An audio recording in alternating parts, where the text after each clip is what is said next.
जयराम का विकास, आंसू का विनाश।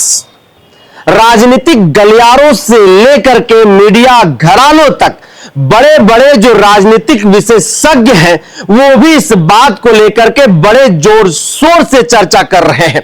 चौक चौराहों पर तो इस बात की चर्चा हो ही रही है, साथ ही गांव घर में भी इस बात को लेकर के जो युवा है, जो राजनीति से जुड़े हुए लोग हैं, जो बौद्धिक तौर पर थोड़ा बहुत जानकारी रखते हैं, वो भी इस बात को लेकर के चर्चा कर रहे हैं। क्या सच में जयराम कुमार महतो की बढ़ती राजनीतिक लोकप्रियता के कारण आंसू का आज यह हश्र हुआ है?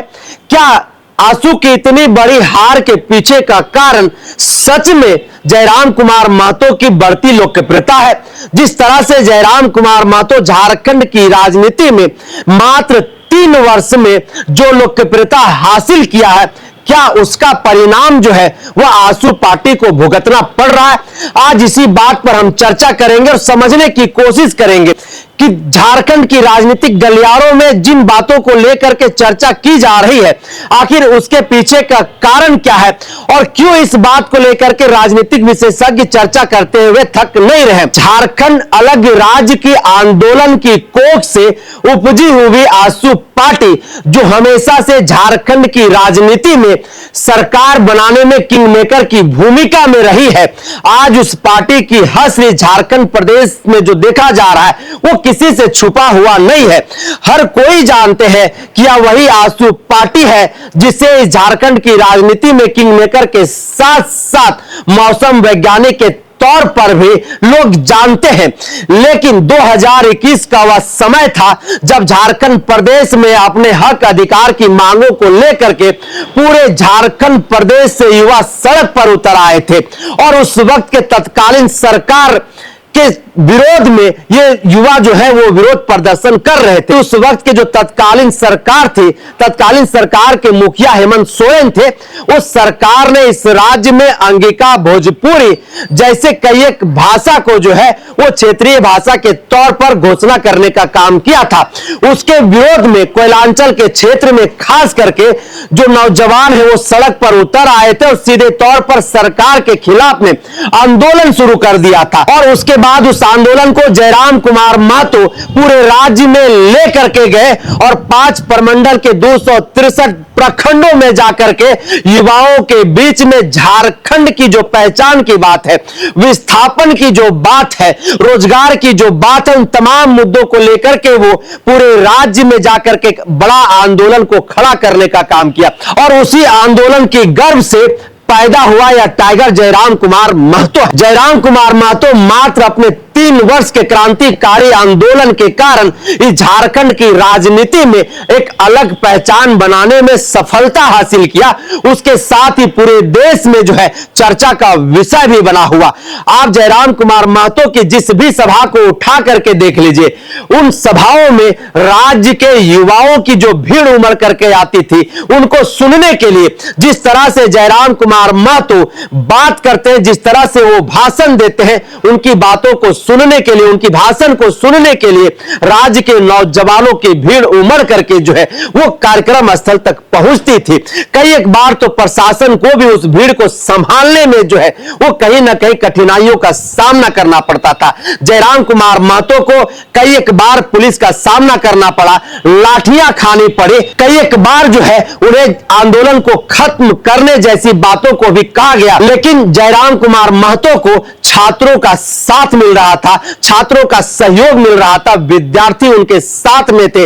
राज्य के नौजवान जो इस 24 वर्ष के झारखंड में अपने आप को उपेक्षित महसूस कर रहे थे, वो नौजवान जयराम कुमार महतो के साथ में खड़े थे। झारखंड ने अपना 24 वर्ष का सफर पूरा कर लिया है, लेकिन इस 24 वर्ष के झारखंड में देखिए तो ना तो यहां पर अब तक स्थानीय नीति परिभाषित हो पाई है, न ही यहां पर स्थानीय नियोजन नीति बन पाया है, न ही पलायन को रोकने के लिए इस राज्य में कोई ऐसी नीति बनाई गई है जिससे राज्य की एक बड़ी जो आबादी है दूसरे राज्यों में जा करके कमाने खाने को मजबूर है, उन्हें रोकने के लिए, इसी राज्य में नौकरी और रोजगार से उन्हें जोड़ने के लिए ऐसी कोई संसाधन या फिर ऐसी कोई पॉलिसी बनाई नहीं गई है। इन्हीं मुद्दों को लेकर के लगातार जयराम कुमार महतो जो है इस झारखंड प्रदेश में लगातार 3 वर्ष तक मुखर रहे।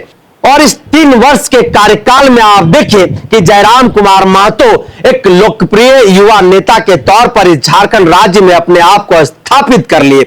वहीं इस राज्य की दूसरी सबसे बड़ी आबादी जिसे कुर्मी समुदाय कहा जाता है, वह कुर्मी समुदाय भी उन्हें खूब प्यार देने का काम किया और उन्हें अपना नेता चुनने का भी काम किया।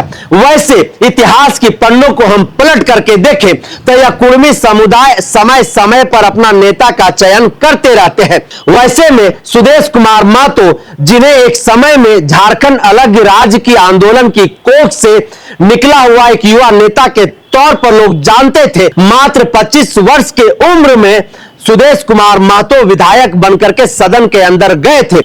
और वर्तमान में जिस तरह से जयराम कुमार महतो झारखंड के स्थानीय मुद्दों को लेकर के आंदोलन कर रहे हैं, मुखर है, ठीक वैसे ही सुदेश कुमार महतो एक समय में झारखंड के इन्हीं स्थानीय मुद्दों को लेकर के जो है वो मुखर थे। ठीक ऐसे ही जो है वो आंदोलन करने का काम किया करते थे। और वही कारण था कि सुदेश कुमार महतो को झारखंड के नौजवानों ने, कुर्मी समुदाय ने शून्य से शिखर तक का पहुंचाने का काम किया। 2 बार सुदेश कुमार महतो उप मुख्यमंत्री के तौर पर इस राज्य का कमान संभाल चुके हैं। वर्तमान में सुदेश कुमार महतो उन मुद्दों से जो है कहीं ना कहीं कटे हुए दिखाई देते हैं।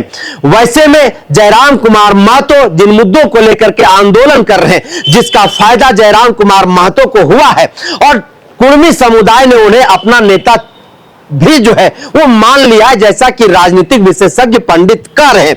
जयराम कुमार महतो 2024 का जो लोकसभा का चुनाव था, उस लोकसभा के चुनाव में गिरिडीह लोकसभा से चुनाव लड़ने का काम किया और 3.5 लाख वोट जो है वहां की जनता ने आशीर्वाद स्वरूप जयराम कुमार महतो को देने का काम किया। 2024 झारखंड विधानसभा चुनाव में जयराम कुमार महतो की पार्टी आने की JLKM चुनाव लड़ने का काम किया और सभी सीटों पर JLKM के प्रत्याशियों ने कांटे की टक्कर, अन्य दलों के जो राजनीतिक पार्टी के प्रत्याशी थे उनके प्रत्याशियों को टक्कर देने का काम किया। जयराम कुमार महतो खुद डुमरी विधानसभा सीट से किस्मत आजमा रहे थे, जिस सीट को टाइगर जगन्नाथ महतो के लिए लोग जानते थे। टाइगर जगन्नाथ महतो 1932 खतियान आधारित स्थानीय नीति के एक मुखर नेता हुआ करते थे। वो हमेशा क्षेत्रीय भाषा में ही लोगों से बातचीत किया करते थे। उस डुमरी विधानसभा सीट से जयराम कुमार महतो की वहां के मतदाताओं ने उन्हें जनादेश देकर के, आशीर्वाद दे करके सदन के अंदर जो है पहुंचाने का काम किया। वही सुदेश कुमार महतो की पार्टी आसू, जो झारखंड की राजनीति में हमेशा से सरकार बनाने में किंग मेकर की भूमिका में रही, वह पार्टी आज जो है वो शून्य पर आकर के सिमट गई है। आज यह पार्टी जो है फिर से अपनी राजनीतिक जमीन तराशने में कहीं ना कहीं जुट गई है। और शायद यही कारण है कि झारखंड के राजनीतिक विशेषज्ञों से लेकर के मीडिया घरानों तक और राजनीतिक पंडित जो है वो इस बात को लेकर के चर्चा कर रहे हैं। फिलहाल इस चर्चा को यहीं पर हम करते हैं विराम। दीजिए इजाजत। जोहार।